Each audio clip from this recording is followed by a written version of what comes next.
안녕하세요. 이번 주 스테이블 코인 관련해서 정말 흥미로운 소식들이 많았죠?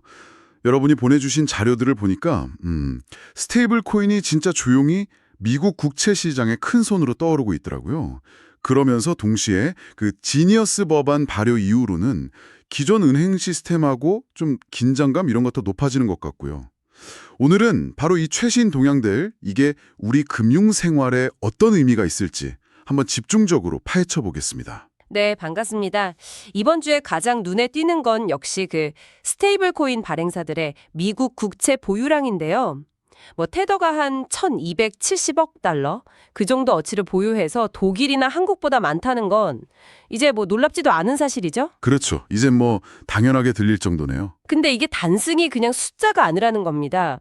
암호화폐 기업이 전통 금융 시스템의 거의 핵심 자산이라고 할 수 있는 미국 국채 시장에서요. 주요 국가보다 더 큰 영향력을 갖게 됐다는 거. 이건 두세 개의 경계가 우리가 생각했던 것보다 훨씬 빠르게 허물어지고 있다는 그런 강력한 신호로 봐야 합니다. 물론 미국 정부 입장에선 자금 조달이 좀 쉬워질 수도 있겠지만 그럴 수 있겠네요. 네, 동시에 암호화폐 시장의 어떤 문제가 전통 금융으로 확 번질 수 있다. 이런 시스템 리스크 우려도 점점 커지고 있는 상황입니다. 그렇군요. 바로 그 지점에서 최근에 발효된 지니어스 법안, 이게 딱 논란의 중심에 선 것 같아요. 이게 표면적으로는 발행사들한테 1대1로 자산 보유 증명하고 규제 잘 지켜라 이렇게 요구해서 투명성을 높이자는 거잖아요. 네, 맞습니다. 근데 이 이자 지급 금지 조항 때문에 시끄러운 거죠.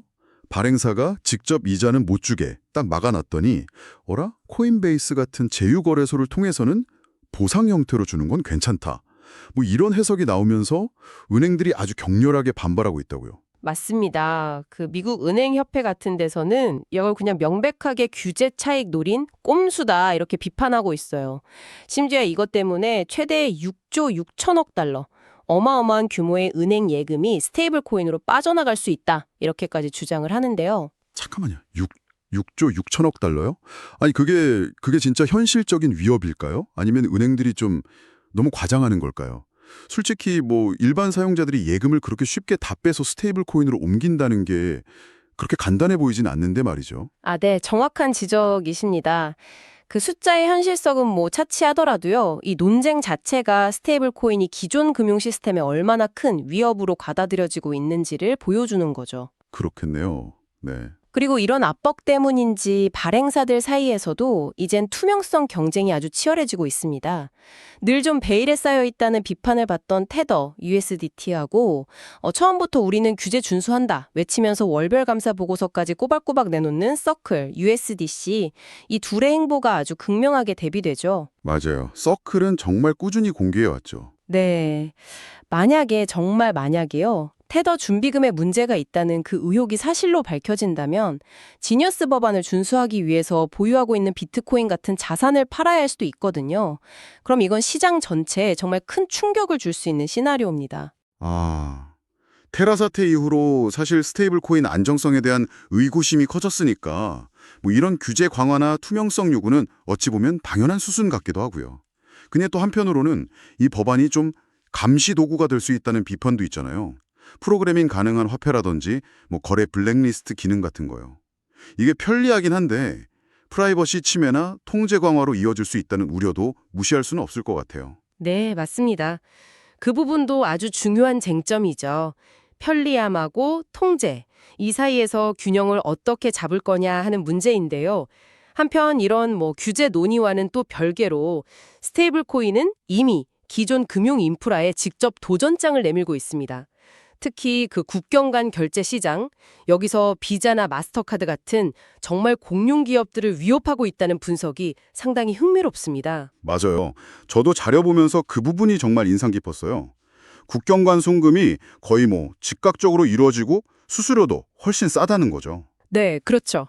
이건 기존 시스템의 약점을 아주 제대로 파고든 것 같은데요.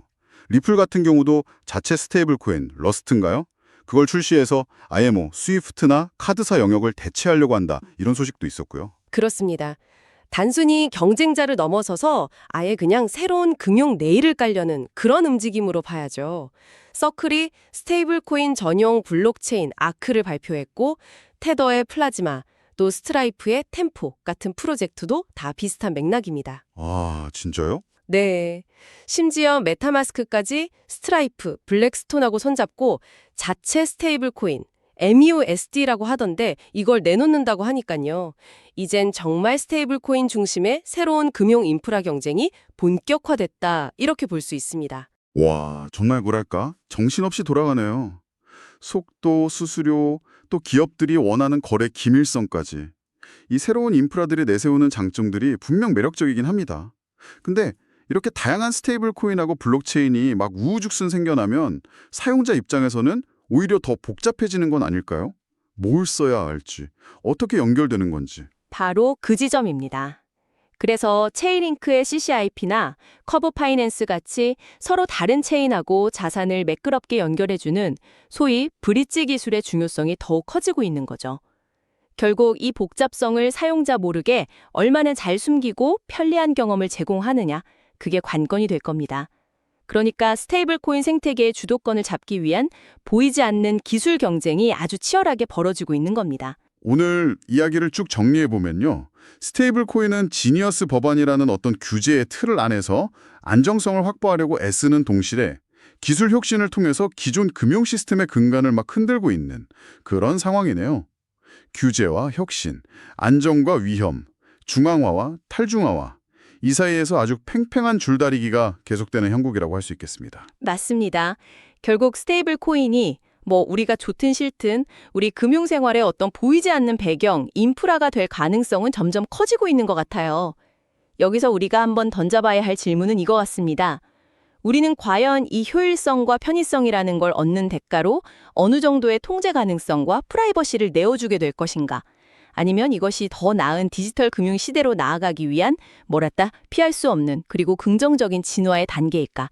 이 질문에 대한 답을 한번 고민해 보시면 좋겠습니다. 네, 오늘 깊이 있는 분석 정말 감사합니다. 오늘 이야기는 여기까지 마무리하고요. 다음 시간에 더 흥미로운 주제로 찾아뵙겠습니다.